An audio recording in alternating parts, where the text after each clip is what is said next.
Bien, bonjour. J'espère que vous allez bien.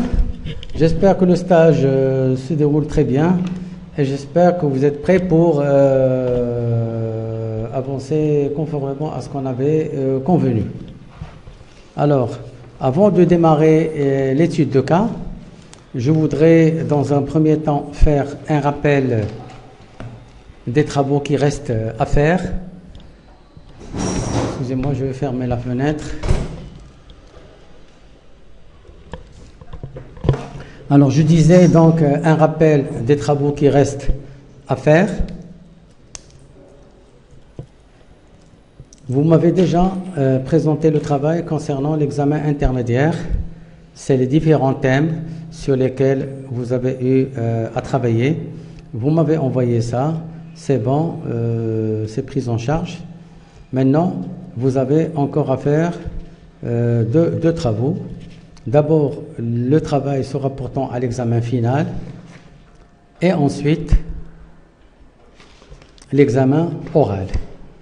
Je rappelle que le travail se rapportant à l'examen final, c'est un travail individuel qui porte sur l'hôtel d'accueil de stage et la réalisation à partir de ce cas d'hôtel d'un diagnostic approfondi et d'un plan de développement stratégique. Donc, c'est un travail très intéressant qui va vous permettre de mettre en application ce que vous avez fait, suivi comme cours et ce que vous avez vu pendant le stage. Alors, je rappelle qu'il doit être composé de deux parties. Le diagnostic approfondi de l'hôtel en termes de force, faiblesse, opportunité, menace. Ensuite, le plan de développement stratégique, c'est-à-dire, conformément à ce qu'on a vu dans le cours, qu'est-ce que vous proposez pour permettre à l'hôtel en question de faire face aux faiblesses, profiter des forces, qu'est-ce que vous proposez pour profiter des opportunités et qu'est-ce que vous proposez pour faire face aux menaces que vous avez détectées. Alors, l'évaluation finale de la première partie de cet examen final, comment elle va se faire? Il y a une première évaluation, c'est le rapport écrit que vous devez déposer sur la plateforme en PDF.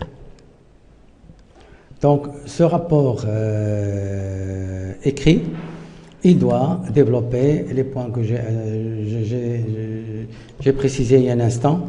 La fiche d'abord de présentation de l'hôtel, le diagnostic force, faiblesse, opportunité, menace et le plan stratégique proposé. Sur la fiche modalité de déroulement des examens, j'avais tout précisé. L'évaluation de la deuxième partie, ça porte sur une soutenance orale individuelle en présentiel avec présentation sous PowerPoint pendant 15 minutes de votre travail.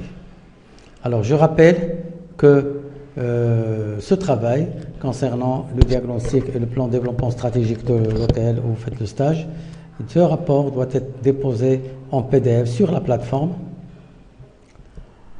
et en document final au sein de l'école, au plus tard, le 28 juin 2021 à 16h. Passé ce délai, aucune excuse n'est accordée. Alors, je rappelle que à la fin du rapport, vous devez mettre les références bibliographiques, c'est important, et aucune tolérance de plagiat n'est autorisée.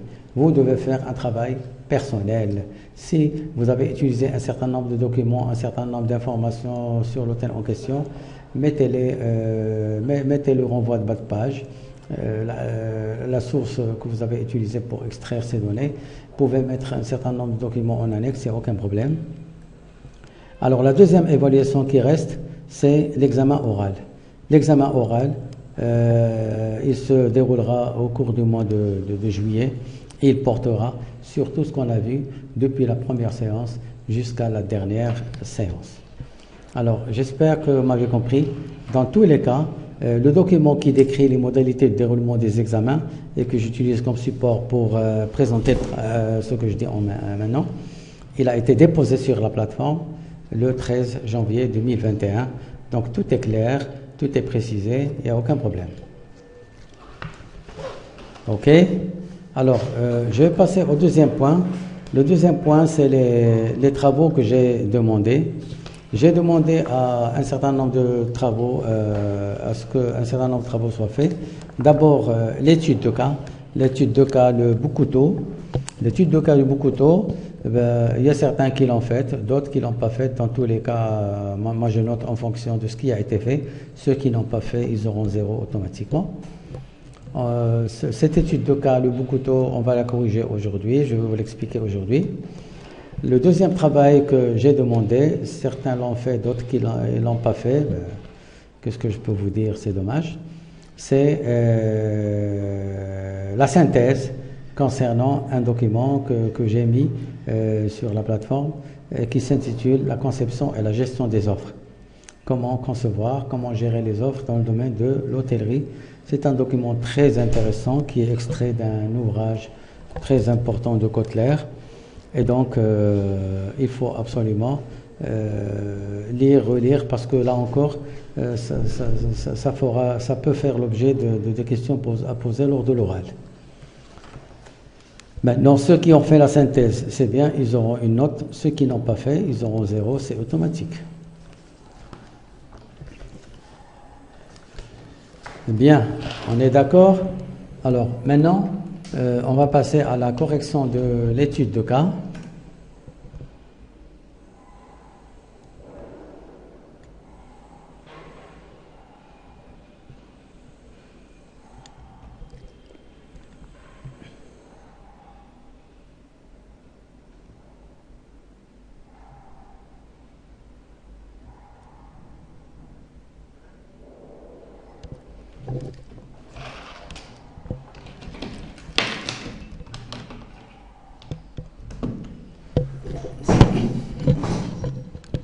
Alors, l'étude de cas que je vous ai soumise, c'est vraiment une étude de cas de grande taille. Elle est très importante parce qu'elle reflète quand même des erreurs de gestion que peut faire le manager et qui sont d'une grande importance. Le manager, il doit être conscient du fait que il faut bien réfléchir avant d'avancer, avant de décider. Il faut bien faire ses calculs avant de commencer, avant d'entreprendre un projet déterminé. Ce n'est pas le cas au niveau du restaurant Le Boukouto. Vous allez voir que le manager, c'est un grand consultant sur le plan international. Il a souhaité changer d'orientation, il a souhaité changer de métier très rapidement. Il a décidé de s'installer au niveau d'une région et ça a donné ce que ça a donné. Les résultats n'étaient pas bons parce qu'aucune étude préalable n'a été faite. Et il y a plein de choses, on va les voir maintenant. Donc, le premier point que je vais vous développer avec vous aujourd'hui, c'est la présentation du restaurant Boukouto. C'est-à-dire que on va essayer de suivre un plan qui s'articule à travers plusieurs points. D'abord, la présentation du restaurant Boukouto. Ensuite, l'identification du problème. Quel est le problème au niveau de ce restaurant Boukouto? On va le poser de manière claire. Identification du problème. Ensuite, les objectifs visés. Que demande Jean Bourri, manager de ce restaurant? Qu'est-ce qu'il demande? Quel est son objectif?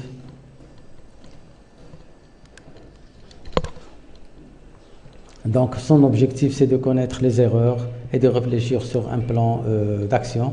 Donc, on va faire ressortir toutes les erreurs que avait faites ce manager-là sur tous les plans. Ensuite, après avoir fait le diagnostic et distinguer l'ensemble des erreurs commises, on va réfléchir sur un plan d'action pour le redressement de la situation. Donc en fin de compte, il y a deux questions fondamentales. C'est le diagnostic de la situation, quelles sont les erreurs faites. Ensuite, quel est le plan d'action qui est envisagé, que nous proposons pour redresser la situation. Alors d'abord, la présentation de Boucouto. Alors Boucouto, comme vous avez vu, l'intitulé de l'étude de cas c'est Restaurant le Boucouto. L'activité de Boucouto c'est la restauration. Donc c'est de la restauration en bonne et due forme. Donc la situation géographique du restaurant Boucouto, c'est au niveau en France, c'est au niveau de la région du Haut-du-Bourg de Saint-Gobain. Le Haut-du-Bourg de Saint-Gobain, on le précise dans l'étude de cas, cette région se situe à 20 km au sud-est de Laon, petite ville, pas loin de Paris. Le Haut-du-Bourg de Saint-Gobain se situe aussi à 120 km de l'aéroport Charles de Gaulle. Donc, en fin de compte, c'est un endroit qui est relativement stratégique, mais il faut l'exploiter de manière très logique. Donc, on est à 20 km du sud-ouest de Laon, petite ville, mais 120 km de l'aéroport Charles de Gaulle. La forme juridique de ce restaurant, tel qu'il a été créé, c'est une affaire personnelle. Ce n'est pas une société, c'est une entreprise individuelle et c'est tout. Le manager, donc c'est John Borisovich. John Borisovich, on le dit bien dans l'étude de cas, c'est un consultant international qui a roulé sa bosse dans plusieurs domaines d'activité, qui a fait des interventions dans plusieurs pays et qui a fait d'énormes choses. Donc en fin de compte, il a une grande expérience qui lui permet théoriquement d'avancer sûrement. Seulement, on va être surpris, je pense que vous êtes surpris de constater que ce manager international, il n'a pas accordé l'intérêt à ce qu'il fait et par conséquent, l'affaire a reçu des coups durs et ça n'a pas du tout donné les résultats souhaités. OK? Donc on a dit que dans le cadre de la présentation, Boucouto c'est un restaurant. Il se situe au haut du bourg de Saint-Gobain. Et donc précisément, il est à 20 km au sud-ouest de Laon et 120 km de l'aéroport Charles de Gaulle. C'est une affaire personnelle. Et le grand manager, c'est John Borisovich, qui est un consultant international. D'accord? Alors, quel est le problème? On a vu que John Borisovich, c'est un consultant international. Lorsque je dis consultant international, je sous-entends automatiquement le cas de quelqu'un qui a une grande expérience, qui a cumulé énormément de connaissances à travers les cas d'entreprise qui l'ont consulté. Et en fin de compte, il est en mesure de faire ou bien de gérer une affaire dans les règles de l'art. Donc, John Borisovich, consultant international pour de grandes firmes nord-américaines, décide d'ouvrir un restaurant dans le haut du bourg de Saint-Gobain. Il a vieilli, il faut dire que John Borisovich a vieilli. John Borisovich a atteint un âge assez avancé et donc il voulait absolument faire autre chose pour se reposer. Il voulait joindre l'utile à l'agréable. Donc, en fin de compte, un jour J, il a décidé d'ouvrir un restaurant dans le haut du bourg de Saint-Gobain. Très bien, on avait dit que le restaurant, il est à 20 km du sud-ouest de Laon et 120 km de l'aéroport Charles de Gaulle. Alors, en cherchant un petit peu cette région, c'est-à-dire le haut du bourg de Saint-Gobain, on retrouve que c'est une région traditionnelle et elle se situe en pleine forêt. Et donc, le management, le marketing, il stipule que le produit qui est offert par l'entreprise, il doit s'adapter à la région, il doit s'adapter à la population, il doit s'adapter à l'environnement dans lequel il évolue. Je ne pense pas que ce soit le cas, on va le confirmer tout à l'heure. Jean Borisovitch a décidé de s'installer dans la région du Haut-du-Bourg de Saint-Gobain. C'est une région traditionnelle, c'est une région quand même forestière. Est-ce qu'il va lancer une restauration adaptée à la région ou non? Est-ce que la population de la région va aimer? Eh ben, on va voir dans ce qui va venir.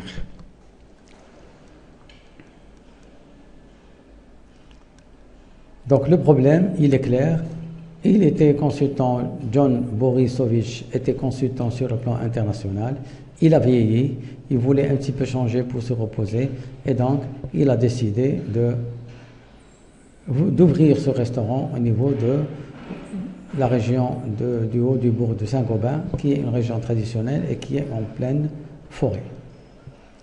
Alors maintenant, en suivant un petit peu les données de l'étude de cas, on a constaté que durant quelques mois qui ont suivi l'ouverture du restaurant, le taux de fréquentation était satisfaisant. Ça, c'est bien. Ça, c'est parfait. C'est un bon démarrage. Durant les 3 premiers mois, en fin de compte, le taux de fréquentation, il était satisfaisant. Alors, en quelques chiffres, qu'est-ce que ça donne? Dans l'étude de cas, on nous dit que la première phase de l'ouverture du restaurant, elle a été caractérisée par la vente en moyenne de 60 couverts par jour durant les 3 premiers mois. C'est bien, c'est pas mauvais du tout. 60 couverts par jour, 10 ans, 40, 35 euros par consommation, ça fait quand même une entrée non négligeable. 60 couverts par jour pendant les 3 premiers mois, c'est parfait. Alors, la deuxième étape, après les 60 jours en moyenne de couverts servis pendant les 3 premiers mois, on passe à la deuxième étape, on est passé à 90 couverts par jour pendant les 2 mois qui suivent. Ça, c'est merveilleux. L'idée était bonne. Et quand même, il y a quand même un intérêt donné par les habitants de la région, par ceux qui travaillent au sein de la région. N'oubliez pas qu'on n'est pas loin de la ville de Laon. C'est une petite ville, mais qui n'est pas loin de Paris. Et on n'est pas loin de l'aéroport Charles de Gaulle. On est à 120 km. Et donc, on est passé de 60 couverts par jour pendant les 3 premiers mois à 90 couverts par jour pendant les mois qui suivent. C'est bien. Si la tendance avait suivi, on aurait atteint 200, 300 par jour sans aucun problème. Avec un ticket moyen de 41 euros. Ça, c'est merveilleux. 41 euros, c'est merveilleux. Et donc, ça fait une rentrée quand même assez bonne. Je fais le calcul. 41 euros multiplié par 90 couverts par jour, ça fait 3690 euros de rentrée par jour. Ben, c'est bon. Pour un petit restaurant en campagne, c'est parfait. 3690 euros par jour de chiffre d'affaires, c'est parfait. Ben, si on divise par 2, on peut dire que ça peut dégager entre 1500 à 1800 euros de gains par jour. C'est parfait. C'est parfait. Maintenant, le grand problème, c'est que si la première phase et la deuxième phase étaient satisfaisantes, la suite n'a pas vraiment suivi. La suite. Ce taux de fréquentation, après le 5e mois, est tombé rapidement au bout du 6e mois d'ouverture, au point de ne plus satisfaire à l'impératif de rentabilité. Je rappelle qu'au départ, on servait 60 couverts par jour durant les 3 premiers mois. Par la suite, on servait 90 couverts par jour pendant les 2 mois qui suivent, avec un ticket moyen de 41 euros, c'est parfait. Mais le problème, c'est que après le 5e mois, au bout du 6e mois, Donc, la vente de couverts a vraiment baissé au point de ne plus satisfaire à l'impératif de rentabilité. Et donc, la conséquence, c'est qu'au bout du 6e mois, le nombre de couverts servis par jour, il est passé rapidement de 90 à 30 couverts par jour. Et donc ça, c'est la catastrophe. C'est vraiment la catastrophe. Le départ a été bien fait, mais par la suite, malheureusement, les choses n'ont pas bien évolué et donc ça fait vraiment une grande catastrophe. On passe de 60 couverts par jour pendant les 3 premiers mois à 90 couverts par jour pendant les 2 mois qui suivent. Pendant 5 mois, donc on a bien marché, mais c'est au bout du 6e mois que le nombre de couverts par jour est passé de 90 à 30 couverts par jour et malheureusement c'est la catastrophe, ça démarre à partir du 6e mois. Raison pour laquelle John Borisovich, inquiet de la situation, il a essayé de demander l'avis de spécialistes. Et raison pour laquelle il m'a transmis donc les données de l'étude de cas que je vous ai remis. Donc les données de l'étude de cas, il me les a transmises et donc j'ai fait appel à vous pour que vous fassiez le diagnostic de la situation et pour que vous dressiez un plan d'action stratégique susceptible de lui permettre de tracer, de faire face à la situation. D'accord? Donc, je disais que les objectifs visés par John Borisovich, c'est de faire un diagnostic pour pouvoir l'aider à connaître les erreurs commises lors de l'implantation.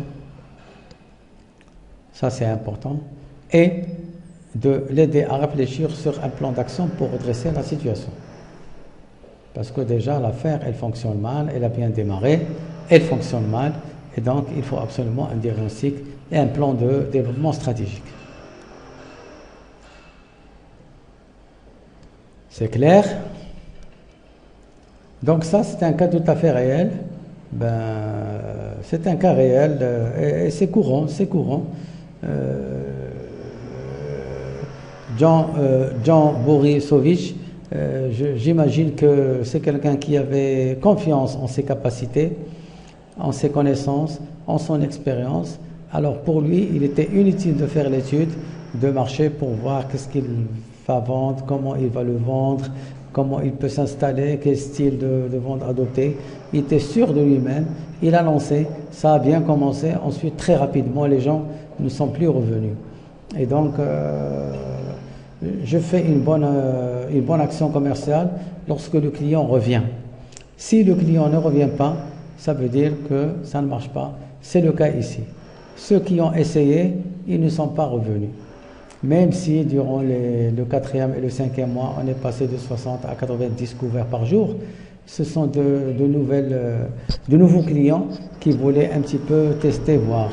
Mais la règle, c'est que lorsque le client ne revient pas, ça veut dire que c'est un échec et ça ne marche pas. Donc, je rappelle que l'objectif visé par John Borisovich, c'est de l'aider pour qu'il comprenne les erreurs commises lors de l'implantation, les erreurs commises lors du management et de l'aider à réfléchir sur un plan d'action pour lui permettre de redresser la situation.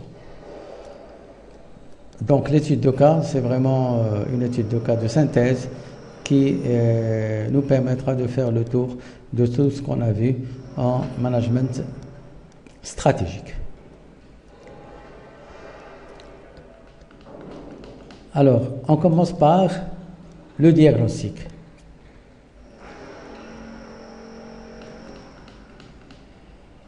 Donc, le diagnostic va nous permettre de faire ressortir les insuffisances constatées à travers l'étude de cas au niveau de ce restaurant Le Bout Couteau et les distinguer par des insuffisances sur le plan managérial, des insuffisances sur le plan commercial, des insuffisances sur le plan financier, et ainsi de suite.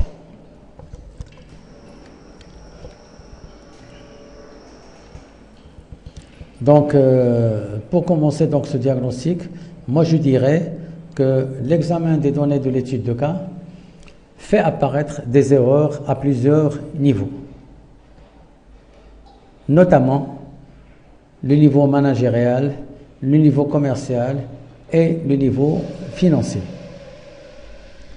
Donc, on va aborder chacun des niveaux de diagnostic à part pour pouvoir expliciter les choses de manière détaillée. C'est clair?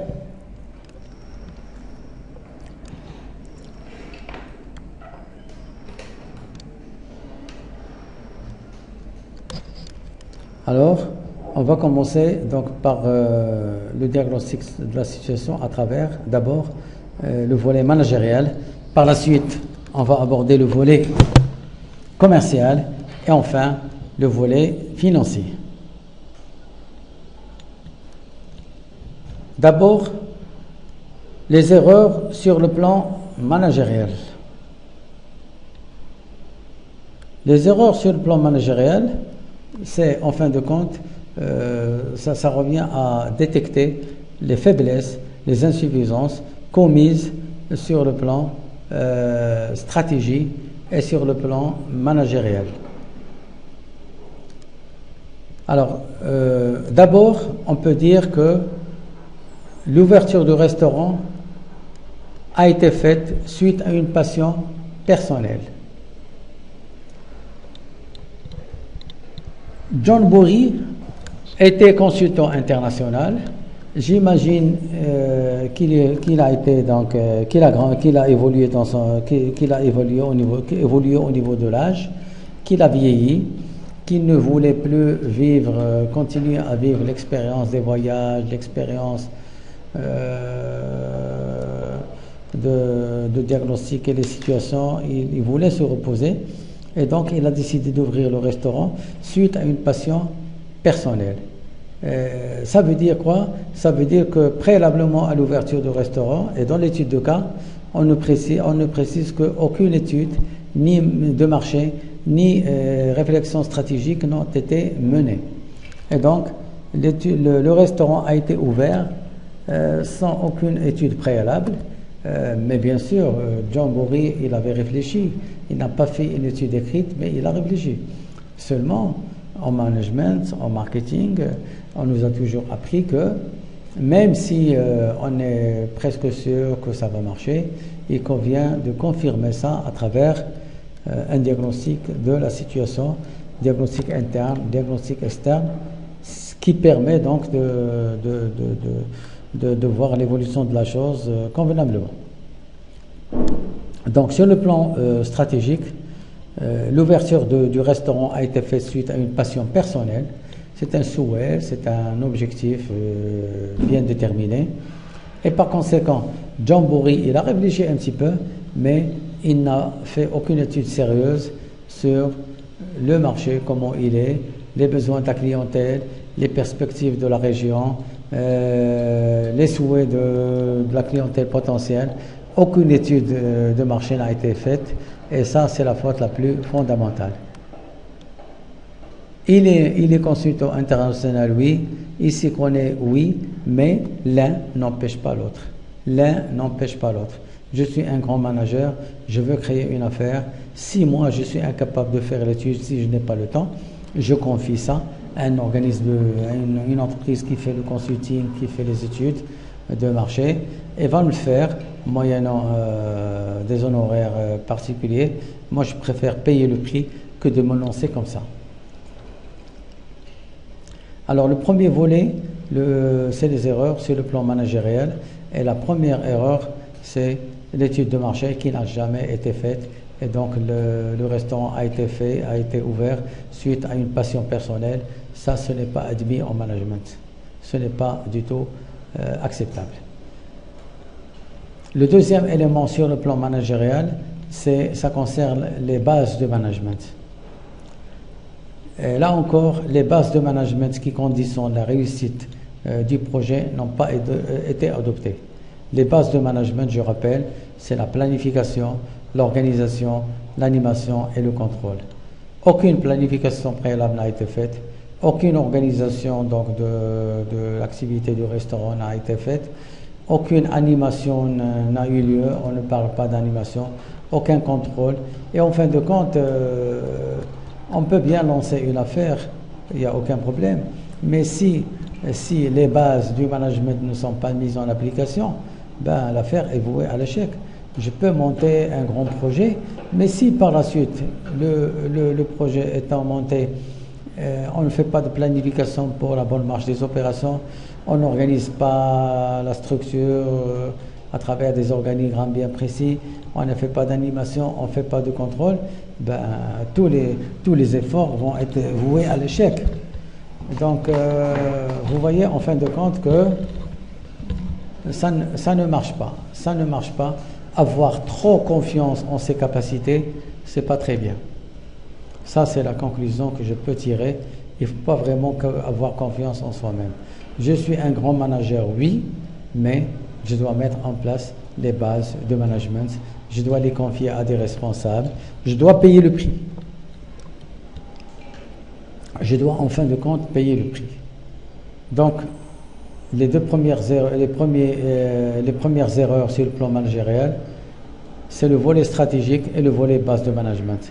Le volet stratégique, ça concerne le fait que le restaurant a été ouvert sans aucune étude préalable. Ça, c'est méchant. Le volet base de management, c'est que les bases de management qui conditionnent les réussites n'ont pas été adoptées. Aucune planification, aucune organisation, aucune animation, aucun contrôle n'ont eu lieu, et ça, c'est fondamental. D'accord? Alors, les erreurs sur le plan commercial. Sur le plan commercial, là encore, il y a plein de choses à dire. Aucune étude préalable de marché n'a été faite. Ça veut dire quoi? Ça veut dire que John Bory décide de s'installer au niveau de la région du Haut-du-Bourg de Saint-Gobain. La première des choses, c'est qu'il faut une étude de la région du Haut-du-Bourg de Saint-Gobain. Cette région, elle est habitée par quelle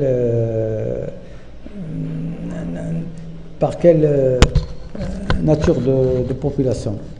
Est-ce que c'est des gens c'est des jeunes, c'est des vieux, c'est des moyens? Quelles sont leurs habitudes? Quels sont leurs besoins? Comment ils voient la chose? Mais pour pouvoir lancer sur le marché des produits adaptés à leurs besoins. C'est ça le marketing. Le marketing, c'est l'étude du comportement du consommateur, c'est l'étude des besoins du consommateur pour pouvoir proposer des produits adaptés qui répondent à leurs besoins. Donc, sur le plan commercial, aucune étude préalable de marché n'a été faite. Et ça, c'est méchant, parce que là, on prépare des repas en fonction de ce que nous voulons faire, en fonction de ce que nous pouvons faire, mais ce n'est pas du tout ça le travail. Le deuxième élément, c'est que dans le volet commercial, c'est que les caractéristiques et le potentiel des consommateurs de la région demeurent inconnus. On n'a pas fait d'études pour connaître les caractéristiques, le potentiel des consommateurs de la région du Haut-du-Bourg de Saint-Gobain. Quelles sont leurs habitudes de consommation? Quelles sont leurs habitudes de déplacement? Quelle est la structure de la population par âge, par catégorie socio-professionnelle? Tout ça, on ne le maîtrise pas. Donc imaginez que vous gérez un restaurant, vous vous adressez à des clients que vous ne connaissez pas. Le client demande un plat déterminé. Non, je ne sais pas, on ne le fait pas. Un autre client demande une recette déterminée. Non, on ne sait pas. Donc finalement, pourquoi on est là? Ça ne marche pas. Ça ne marche pas. Donc, le marketing, il est là pour répondre aux besoins des consommateurs. Les entreprises qui marchent, Ce sont des entreprises qui font l'étude du besoin du consommateur, qui voient comment ce besoin est satisfait, que fait la concurrence, et ils apportent une réponse aux besoins du consommateur en insistant sur des avantages concurrentiels plus. D'accord. Exemple, McDo, il fait de la restauration destinée notamment aux jeunes. Il n'y a pas que McDo, il y a d'autres restaurants qui font la même chose. Finalement, c'est une grande concurrence entre les différents restaurants. Et en fin de compte, je prends le cas de McDo. McDo, en fin de compte, sur le plan marketing, il fait du bon travail. Pourquoi ? Parce qu'il étudie bien les besoins des consommateurs qui sont pratiquement les jeunes. Il fait évoluer l'offre de produits. L'offre de produits n'est jamais la même. Elle évolue en fonction de l'évolution de la conjoncture. Ils font la livraison à domicile. Ils font plein de choses et ça, c'est merveilleux. Donc, lorsque John Borisovich s'installe dans la région du Haut-du-Bourg, il s'installe, il demande à préparer des repas en faveur de la clientèle, mais partant du fait qu'on ne connaît pas les habitudes de consommation, on n'habitue pas les habitudes de déplacement, la structure de la population, tout ce qu'on propose peut ne pas satisfaire aux besoins du client. Et d'ailleurs, c'est ce qui a été constaté. On a commencé par servir en moyenne 60 couverts par jour, on a passé à 90, on est revenu à 30 et c'est la catastrophe. Ensuite, toujours dans le domaine commercial, aucune enquête de satisfaction n'a été faite. Normalement, après avoir lancé, au bout du premier mois, ils font une enquête pour pouvoir, auprès de la clientèle actuelle, potentielle, pourquoi pas, pour pouvoir demander l'avis de ceux qui ont consommé chez nous, de ceux qui n'ont pas encore consommé, comment ils voient l'offre, comment ils voient le service, comment ils voient l'architecture du restaurant, pour qu'on puisse modifier éventuellement et corriger en fonction des situations. Donc, aucune enquête de satisfaction n'a été entreprise. Et donc, on a vu que ça a marché au départ. Et donc, c'est terminé. On a continué comme ça. Et c'est pas vraiment manager. C'est pas un comportement managériel, tout ça. Ensuite, toujours sur le plan commercial, le concept de restauration présenté ne s'adapte pas à la région traditionnelle, qui est une région du Haut-du-Bourg de Saint-Gobain.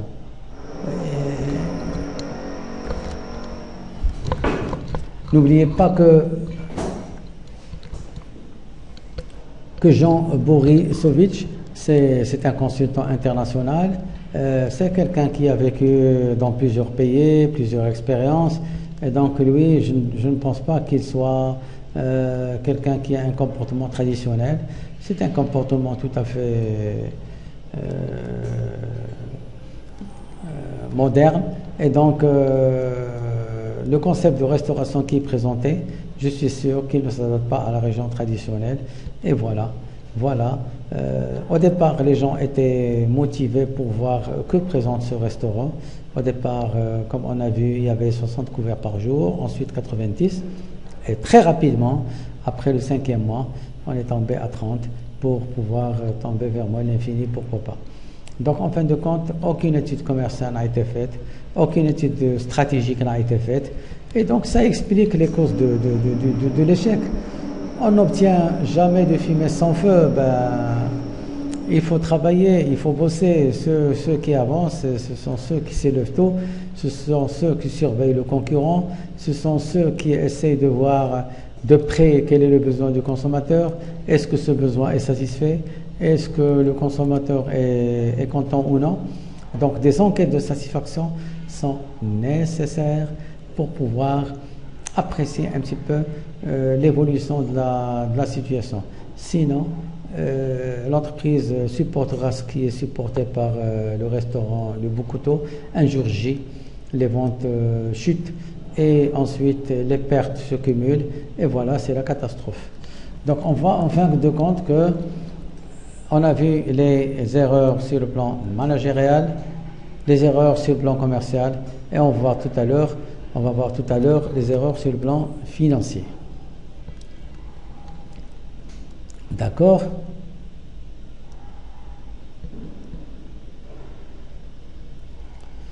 Alors, toujours dans le cadre des erreurs sur le plan commercial, on a vu que dans le plan commercial, aucune étude préalable n'a été faite, que les caractéristiques et le potentiel des consommateurs de la région demeurent inconnus, qu'aucune enquête de satisfaction n'a été entreprise pour voir le taux de satisfaction de la clientèle, et en fin de compte, on a vu que la restauration présentée n'est pas adaptée à la région qui est traditionnelle. Toujours sur le plan commercial,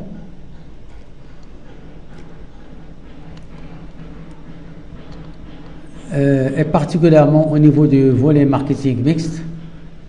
Je rappelle que le marketing mixte, c'est le mixage entre 4 politiques: politique de produit, politique de communication, politique de distribution et politique de prix. Alors, dans l'étude de cas, on ne nous a pas parlé des études sur le plan commercial concernant le marketing mix. Une fois que John Burry a décidé de lancer le restaurant, est-ce qu'il a fait une étude sur le marketing mixte, le produit lui-même, c'est-à-dire les repas à servir à la clientèle, la communication, comment on va communiquer autour du restaurant, comment on va prendre en charge l'aspect distribution, et quels sont les prix que nous sommes disposés à offrir à la clientèle. Déjà, on a vu tout à l'heure que le prix moyen du couvert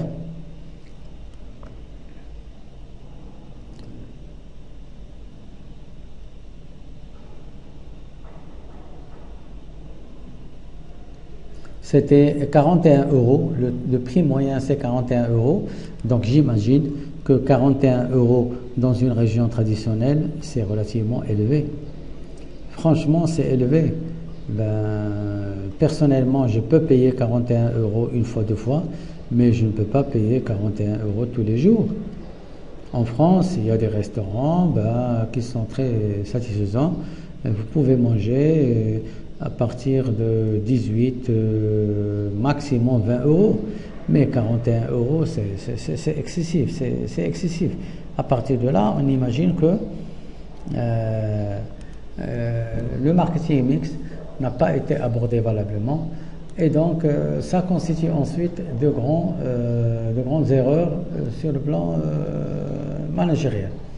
Donc, au niveau du marketing mix, je viens de dire que le marketing mix, c'est le mixage de 4 politiques: produits, communication, distribution et prix.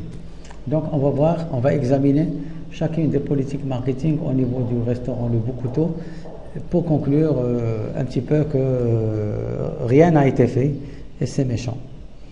Alors, d'abord, sur le plan commercial, le marketing mix concernant le produit.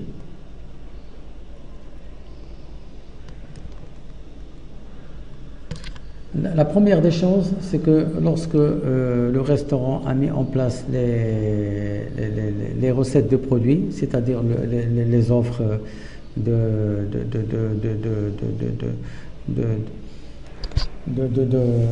repas, ce restaurant-là, ou bien ses managers, n'ont pas pris en considération l'offre proposée au niveau de la zone par les concurrents. Ça, c'est méchant. Je ne peux pas m'installer dans une région sans connaître ce que fait la concurrence, sans connaître les besoins de la clientèle, sans connaître un petit peu les possibilités de cette clientèle, leur comportement. Donc ici, on n'a pas pris en considération l'offre proposée au niveau de la zone par les concurrents. Ça, c'est important. Deuxième élément, toujours concernant la politique produit, on n'a pas pris en considération les besoins spécifiques des résidents de la région. C'est tout à fait normal que les besoins des résidents de la région du Haut-du-Bourg ne sont pas les mêmes que les besoins des habitants de la région de Grenoble. Ce ne sont pas les mêmes que les besoins des habitants de la région de Paris. Donc, il faut absolument appliquer les techniques de marketing. Le marketing, c'est quoi? C'est le fait de se rapprocher au maximum du consommateur actuel et potentiel pour pouvoir lui proposer des produits et des services adaptés au prix qu'il peut régler. Et donc, en fin de compte, sur le plan produit, aucune prise en considération de l'offre proposée au niveau de la zone par les concurrents et aucune prise en considération des besoins spécifiques des résidents de la région. Donc c'est déjà un échec. Au départ, ça a un petit peu marché parce que les gens voulaient essayer. Ils ont essayé, ils n'ont pas apprécié et très rapidement, ils sont partis faire autre chose, voir d'autres restaurants. Donc je rappelle qu'on est au niveau du commercial. On est en train d'examiner le marketing mixte, les composants du marketing mixte. Les composants sont au nombre de 4, la politique de produit, de communication, distribution et prix. Et donc, on a commencé par la politique de produit. On avait dit qu'on n'a pas pris en considération au niveau de ce restaurant l'offre proposée par la zone, par les concurrents, et on n'a pas pris en considération les besoins spécifiques des résidents de la région. Et ça, c'est des erreurs graves. Alors, deuxième élément du marketing mixte, c'est les erreurs au niveau de la politique de prix. La politique de prix, on a vu tout à l'heure que le prix moyen par ticket, c'est 41 €. C'est très élevé par rapport aux possibilités des habitants de la région. 41 €, le prix moyen, le ticket moyen, ça veut dire il y a des tickets qui s'élèvent à 60 €, d'autres à 70, d'autres à 30 €, mais le prix moyen c'est 41 €. C'est un prix élevé. Donc ce que nous pouvons conclure, c'est que compte tenu des spécificités de la région, le ticket moyen par personne est trop élevé. Trop élevé. C'est comme chez nous à Casablanca, on a beaucoup de restaurants. Les restaurants qui marchent le plus, ce sont les restaurants qui vendent des petits repas à 40 dirhams, 50 dirhams, 60 dirhams, ça marche à merveille. Ça marche à merveille. Alors que les restaurants qui offrent des repas à 300, 400 dirhams, oui, ils ont leur clientèle, mais franchement, ce n'est pas une clientèle importante. Regardez le cas du restaurant La Grillardière, qui n'est pas loin de l'école hôtelière de Casablanca. Ce restaurant La Grillardière au quartier Gautier, franchement, il fonctionne à ses pleines capacités.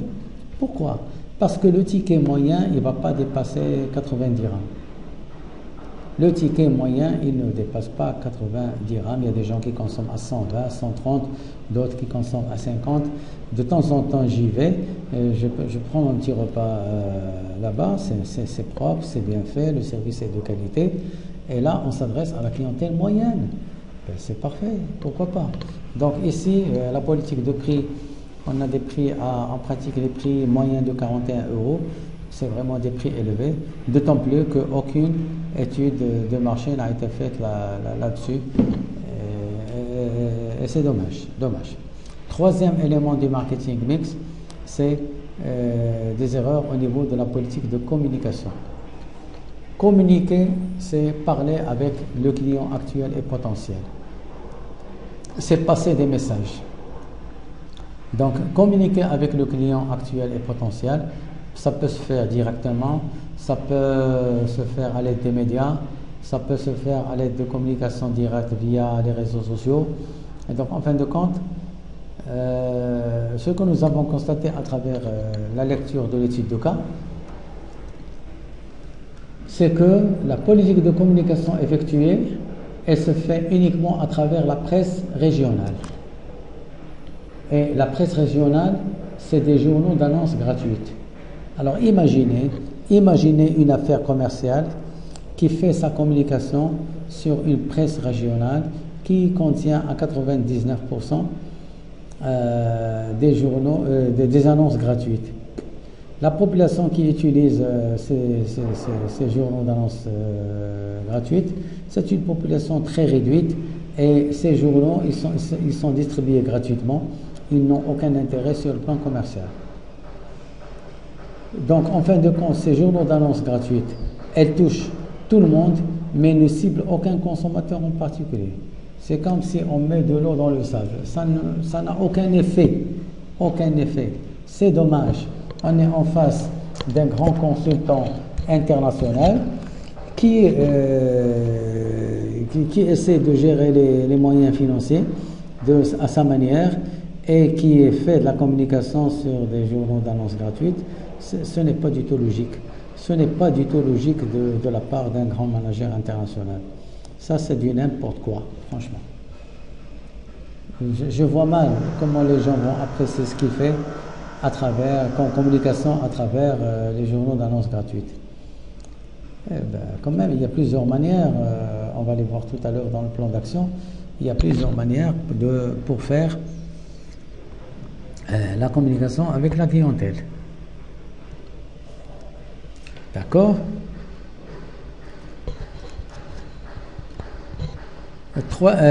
Quatrième élément, c'est des erreurs au niveau du marketing mix, c'est des erreurs au niveau de la politique de distribution. La distribution, donc, c'est l'action qui consiste à mettre le produit en question à la disposition du consommateur. En fin de compte, ici, la distribution, ça revient à l'emplacement géographique. Donc, on va se poser la question suivante. Est-ce que l'emplacement géographique du restaurant, est-ce qu'il est stratégique ou non? Je rappelle que le restaurant, il est installé dans la région du haut du bourg de Saint-Gobain. C'est une région qui se trouve à 20 km du sud-ouest de Laon. Laon, c'est une petite ville, pas loin de Paris, et à 120 km de l'aéroport Charles de Gaulle. Alors, installer un restaurant sur place, est-ce que ça vaut le coup? Qu'est-ce que ça présente? Alors, déjà, on sait que ce restaurant, il est situé en pleine forêt, à travers laquelle il y a des petites et moyennes agglomérations. Donc, ce n'est pas une population importante. Ce n'est pas des entreprises qui sont installées au niveau de cette région et qui génèrent de la consommation à travers leurs salariés. Non, c'est tout à fait différent. La région, elle est, on l'a dit, à 20 km au sud-est de Laon. 20 km au sud-est de Laon. Déjà, Laon, c'est une petite ville, et là, on est à 20 km au sud-est. Le seul point fort, c'est que la région, elle est à 120 km de l'aéroport Charles de Gaulle. Mais à 120 km de l'aéroport de Charles de Gaulle, lorsque les gens ont besoin de prendre l'avion, ils vont directement à l'aéroport et c'est terminé. Ils n'ont pas besoin de passer par la région du haut du bourg de Saint-Gobain pour prendre un repas et repartir, à moins qu'on dispose largement de temps. Donc moi je dirais que l'emplacement géographique du restaurant constitue un choix qui n'est pas vraiment rationnel, compte tenu des spécificités dont on vient de parler. Et ensuite, c'est important, le nom du restaurant a été choisi sans aucune relation avec l'image du produit. Le nom du restaurant, c'est restaurant Le Boucouteau. Que signifie le terme Boucouteau?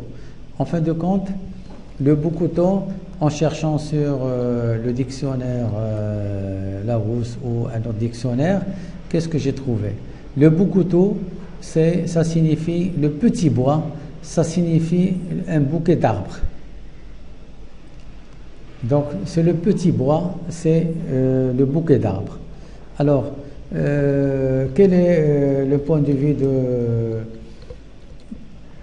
John Burry? John Burry s'est dit, du moment où il va ouvrir ce restaurant au niveau d'une région forestière, au niveau d'une région assez calme, il va l'intituler le Boucouteau, qui signifie petit bois, bouquet d'arbres.